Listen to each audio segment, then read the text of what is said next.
परमेश्वर ने कहा, भाई घर छूटो या जग रूठो, चाहे रूठो ये संसारा हो, कौन सुने मेरी काल, जय गुरु रूठ गया मारा हो, गुरु रूठ गया मारा हो। भाई मांस मदिरा सुल्फा गांजा, ना गुटका बीड़ी पीना हो, मांस मदिरा सुल्फा गांजा, ना गुटका बीड़ी पीना हो, महापाप इनको छूने का ये प्रथम वचन निभाना, प्रथम वचन निभाना हो। भाई मंदिर मस्जिद तीर्थ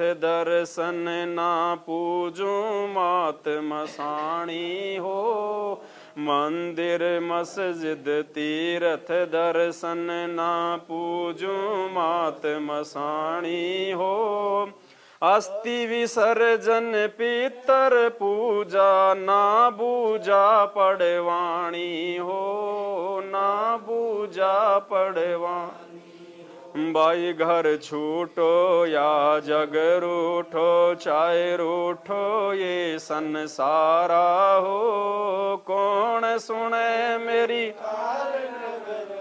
जय गुरु रूठ गया मारा हो, गुरु रूठ गया मारा हो। मंदिर मस्जिद तीर्थ दर्शन, ना पूजू मात मसाणी हो, अस्थि विसर्जन पितृ पूजा, और ना पूजा पड़वाणी हो।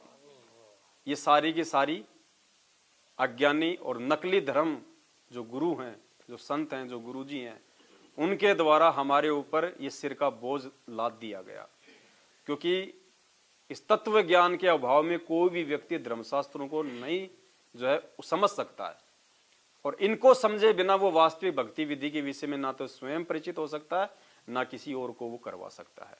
तो हमारे इन अज्ञानी इन धर्म गुरुओं ने, क्योंकि सतगुरु इनको मिले नहीं और तत्व ज्ञान इनको हुआ नहीं, और मनमुखी रूप से इन्होंने वेद शास्त्रों को पढ़ा, और जैसा इनको लगा, इन्होंने जो अनुभव किया या जैसा इन्होंने समझा, उस आधार से वो आधी अधूरी भक्ति साधना इन्होंने भगत समाज में लागू कर दी। और हमारे जो पूर्वज हैं आज उनको पितृ और भूत की योनियां मिली हुई है, उनको हमसे उनके श्राद्ध निकलवाए जाते हैं उनके। तो परमात्मा कहते हैं कि मेरे से नाम उपदेश लेने के बाद में तुमने ना तो भगवान को किसी मस्जिद में देखना है, ना तुमने भगवान को किसी मंदिर में देखना है, ना किसी चर्च में, ना किसी गुरुद्वारे में, ना पत्थर में, ना पहाड़ पे, ना मेले में। परमात्मा की जानकारी हमें गुरुदेव ने दे दी है, और अब यह भी पता चल गया कि वो परमात्मा है कौन। देखो, ये तो मजबूरी थी हमारे पूज्य गुरुदेव भगवान की, अपने से अन्य किसी और को भगवान बताना। क्योंकि पुण्यात्माओं 1994 में परमात्मा ने नामदान और ये सत्संग करना शुरू किया। उस समय यानी आज से 28 साल पहले यदि संत रामपाल जी भगवान ये कहते कि मैं कबीर हूं, मैं भगवान हूं, मैं अल्लाह हूं, तो शायद आज हम इतने लोग साथ संगति में भी ना बैठे होते। हम उस चीज को सहन ही नहीं कर पाते हम। तो परमात्मा ने एक सुनियोजित प्लानिंग के तहत, क्योंकि देखो पुण्यात्माओं, बचपन से पीढ़ियों से हम आन उपासना करते आ रहे हैं सभी देव देवताओं की, और अगर इस परमात्मा की भक्ति यदि हमसे उन्होंने करवानी थी तो सबसे पहले इन्होंने नीचे की साधना को छुड़वाना था।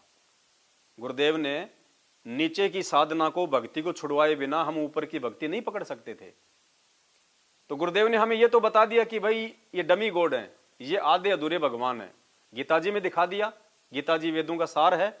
हर एक श्लोक को परमात्मा ने ढंग से समझा दिया, बता दिया, उनका सरलार्थ करके बता दिया, और हमें समझ भी आ गया कि भाई वास्तव में ये 33 करोड़ देवी देवता, ये ब्रह्मा विष्णु महेश दुर्गा और ये काल, ये सब नासवान है। इनकी भक्ति करने वाले प्राणी भी आवागन में ही जो है वो रहते हैं।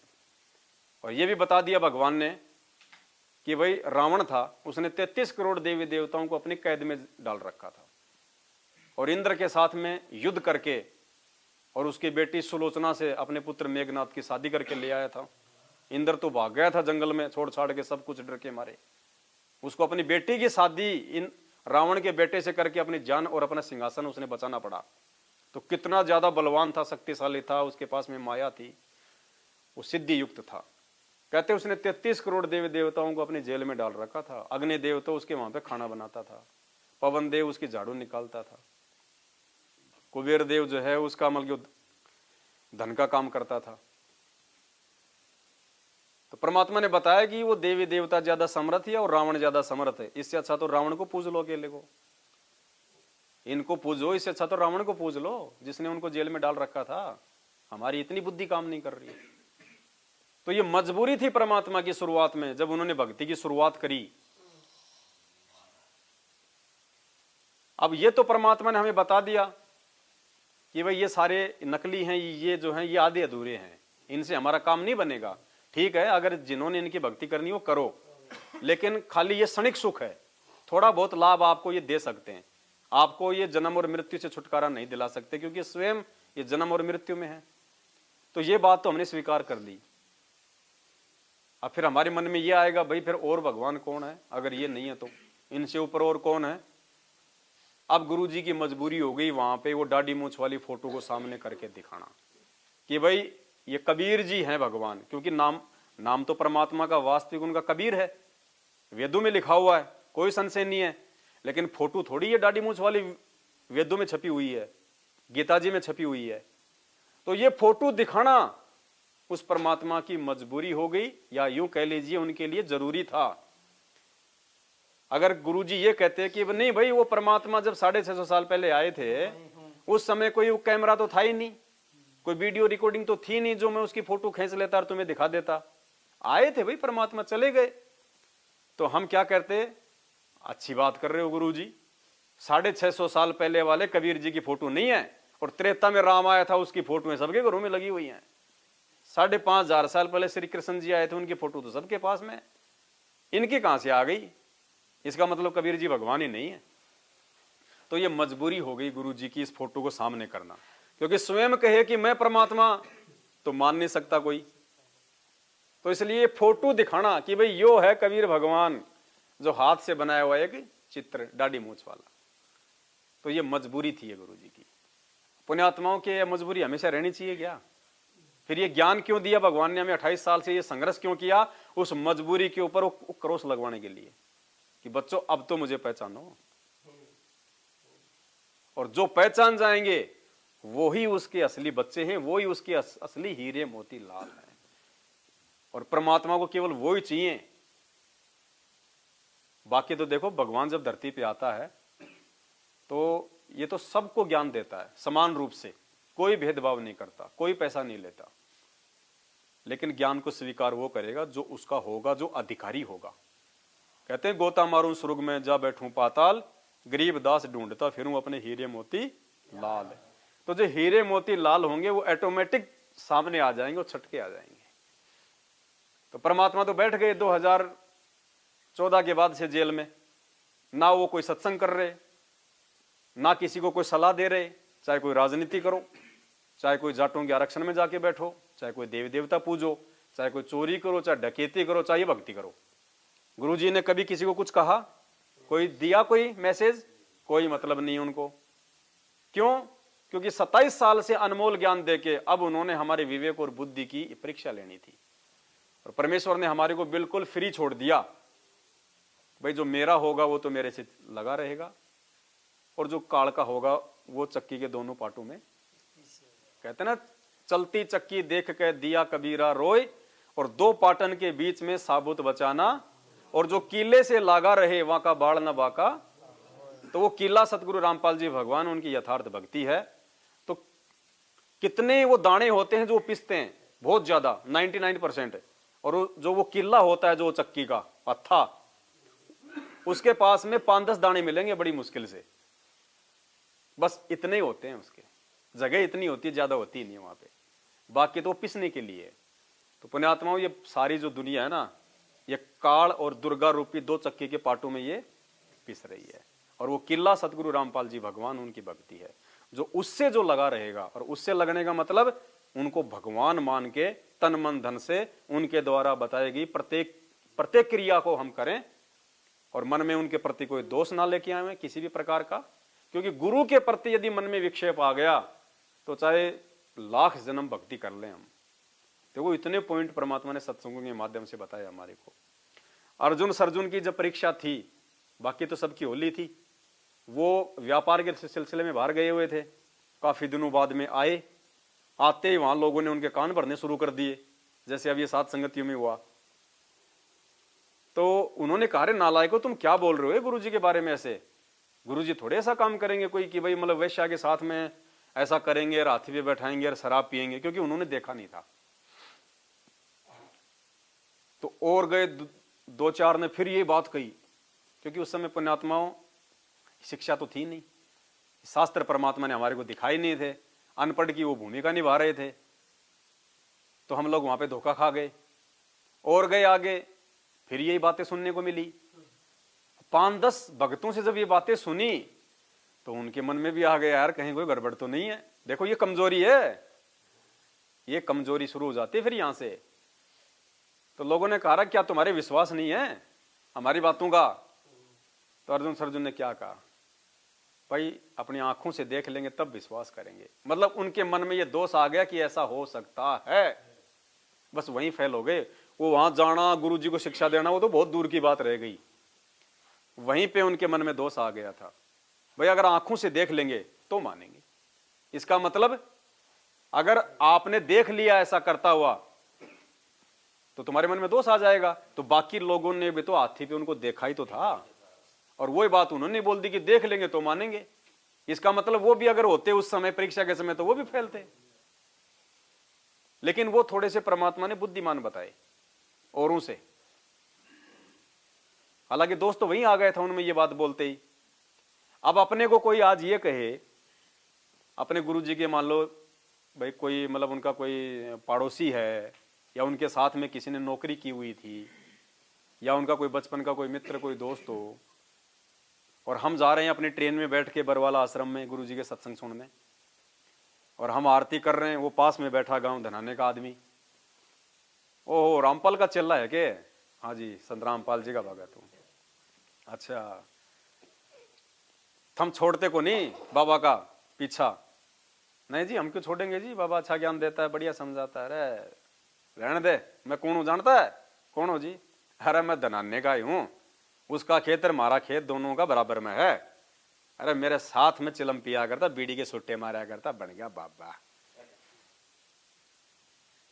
अब अगर उस व्यक्ति की बात सुन के यदि हमने मन में भी ये बात ले आए ना कि यार ये तो इसके गांव का, ये झूठ क्यों बोलेगा जब ये बात बोल रहा है, तो अगर इतना भी आ गया अगर मन में, वही फैलन। और वो कहेगी तेरे पे मेरे पे यकीन नहीं है क्या? और हम ये कहें कि भाई हमारे सामने पिएंगे जब मानेंगे। इसका मतलब गुरु अगर तुम्हारे सामने बीड़ी पी लेगा तो क्या तुम गुरु जी को तुम छोड़ दोगे? उनकी मर्जी है, वो किसी का गुलाम थोड़ी है, अपनी मर्जी का मालिक वो खुद है। भाई हमने जिसको भगवान मान लिया, भगवान कौन होता है? भगवान वो होता है जिसपे कोई कर्म लागू नहीं होता। और नानक जी को उदाहरण देके क्या बताया गुरु जी ने? गुरु की करनी को नहीं देखना, गुरु की कथनी पे चलना है। यानी उसने जो कथ दिया, जो ज्ञान दे दिया, हमने उस पे चलना है। गुरु की करनी वो क्या कर रहा है हमने उस पे ध्यान नहीं देना। गुरु शराब पी रहा है, गुरु मांस खा रहा है, हमने उस चीज पे ध्यान नहीं देना। हमारे लिए गुरु ने क्या आदेश दिया है? क्योंकि जब समझ में आ गया कि ये भगवान है तो भगवान पे कोई भी जो है वो कर्म लागू नहीं होता। वो शराब भी पी सकता है, वो मांस भी खा सकता है, वो जो मर्जी करे, उसकी मौज। एक बार हमारे पूज्य गुरुदेव जी ने बताया था सत्संग में, गुरु ने अपने चेले की जो है परीक्षा लेनी चाहिए। देखो पुण्यात्माओं ये आध्यात्मिक मार्ग है, जहां पर भी गुरु और शिष्य का नाम जुड़ जाता है वहां परीक्षा होगी होगी। हम स्कूल में पढ़ा करते थे, हमारा एक टीचर हुआ करता था, हमारी परीक्षा होती थी कि नहीं होती? साल में 2 बार होती थी। 12 साल तक पढ़ाई की, 24 परीक्षा हुई कि नहीं हुई? सिर्फ 2 टाइम की रोजी रोटी के लिए। अब आध्यात्मिक क्षेत्र में आ गए, हमारे गुरुदेव, हमारे टीचर संत रामपाल जी भगवान, हम उनके विद्यार्थी, स्टूडेंट, शिष्य, तो परीक्षा तो हमारी भी होगी यहाँ पे। बिना परीक्षा के हम कैसे जाएंगे सब लोग? तो उस गुरु ने अपने शिष्य की जो है वो परीक्षा ली अब गुरु जो परीक्षा लेता है तो ये मालूम नहीं पड़ता कि ये परीक्षा ले रहा है, अगर मालूम पड़ गया तो फिर वो परीक्षा क्या हुई। तो गुरुदेव ने कहा कि बेटा मुझे किसी अर्जेंट काम से दूसरे शहर में जाना पड़ रहा है और तू एक काम करना, मेरे से एक दिन बाद में चलना और देख जहां मैं रुकूं वहीं रुकना, जहां मैं खाऊं वहीं खाना। बोला गुरुदेव ठीक है। बोला ध्यान रखना। जी गुरुजी। गुरुजी चले गए और कहा देख आज मैं रात को वहां पहुंचूंगा फला फला शहर में और वहां पे इस नाम का एक होटल है, मैं वहां रुकूंगा और वहीं मैं खाना खाऊंगा और तूने भी वहीं रुकना और वहीं खाना खाना है। ठीक है गुरुजी। गुरु चला गया। दूसरे दिन चेला चला गया, रात को पहुंचा उसी शहर में, उसी होटल पे पहुंच गया। अब वहीं रहना था, वहीं खाना था। पूछा भाई मेरे गुरुदेव आए थे? बिल्कुल आए थे जी गुरुजी। यहीं रुके थे? जी यहीं रुके थे। यहीं खाना खाया था? हाँ जी यहीं खाना खाया था। क्या खाना खाया गुरुजी ने? गुरुजी ने भैया 2 मक्के की रोटी और सांडे का साग खाया था। अब सांडा होता है एक जीव, मांसा मतलब मांसाहार होता है, जैसे ये झींगा वगैरह होते हैं ना, ये जो ये समुद्री जीव होते हैं, तो ऐसे एक मतलब सांडा होता है। तो बोला ले आओ, बोले 2 मक्के की रोटी एक सांडा मेरे लिए भी ले आओ। तो 2 मक्के की रोटी खा ली और सांडा खा लिया। सुबह उठ के चल दिया। अगले दिन गुरुजी से भेंट हो गई। आ गए बेटा? आ गया गुरुजी। कहाँ रुका? गुरुजी आप रुके वहीं। अच्छा कहाँ खाया? गुरुजी आपने खाया वहीं। क्या खाया? गुरुजी आपने खाया वही। अरे नालायक तूने सांडे की सब्जी खाई थी? हाँ गुरुजी। क्यों खाई? बोले गुरुजी आपने भी तो खाई थी। अरे बोलो गधे मैंने ये थोड़ी कहा था कि जो मैं खाऊं वो खा, मैंने ये कहा था कि जहां मैं खाना खाऊं वहीं तूने खाना है, जहां मैं रुकूं वहीं पे तूने रुकना है। मैंने ये थोड़ी कहा था कि जो मैं खाऊं वो तू खाना। बोल गुरुजी आपने भी तो खाया था सांडा। तो गुरुदेव ने उसी समय यूं हाथ करके आ किया और वो जीव वापस निकाल दिया और छोड़ दिया और वो झाड़ियों में भग गया। बोला निकाल, मैंने खाया, मैंने तो निकाल दिया, जीवित कर दिया, तू कर। अब क्या करे वहां पे? तो पुण्यात्माओं हमने अपने सतगुरु की जो करनी है उसको नहीं देखना। सतगुरु क्या कर रहा है, सतगुरु क्या नहीं कर रहा है, हमारे लिए सतगुरु ने क्या आदेश दिया, क्या नियम क्या मर्यादा है, हमने उस चीज पे फोकस करना है। हम स्कूल में हम बच्चों को भेजते हैं, हम किस लिए भेजते हैं? ताकि वो हमारे बच्चों को पढ़ाए, इसलिए भेजते हैं। अब वो टीचर वो क्या कर रहा है हम नहीं देखते, इन सब बातों को हमने नहीं देखा कभी। और जब हमारे को पढ़ाया तो हमारे माँ बाप ने भी नहीं देखा इस बात को कि वो टीचर घर पे जाके शराब पीता है, बीड़ी पीता है या अपनी पत्नी को मारता है, पीटता है। किसी ने कोई ट्राई की? और अगर वो खा रहा पी रहा तो क्या माँ बाप ने कभी कहा उसको? क्या हमने कभी कहा उस टीचर को कि तू ये काम क्यों करता है? वो टीचर यदि हमारे बच्चों को सही तरीके से शिक्षा दे रहा है तो हमें कोई दिक्कत नहीं, उसके व्यक्तिगत जीवन से वो जो मर्जी करे। तो इसी प्रकार पुण्यात्माओं सतगुरु ने हमें सच्चा ज्ञान, सच्चा नाम, सच्ची दीक्षा और ये भक्ति का मार्ग, मोक्ष का मार्ग हमारे को बता दिया, शास्त्रों से उन्होंने प्रमाणित कर दिया। कहीं सुई की नोक रखने जितनी भी कोई जो है इसमें गुंजाइश नहीं मिलेगी। हमें क्या मतलब है गुरुजी क्या कर रहे हैं, हमें मतलब है गुरुजी ने हमें क्या करने को कहा है, उस चीज पे हमारे को ध्यान देना है। तब परमात्मा हमारे ऊपर जो है वो प्रसन्न होंगे और इस गंदे लोक से बाहर निकालने की दया करेंगे।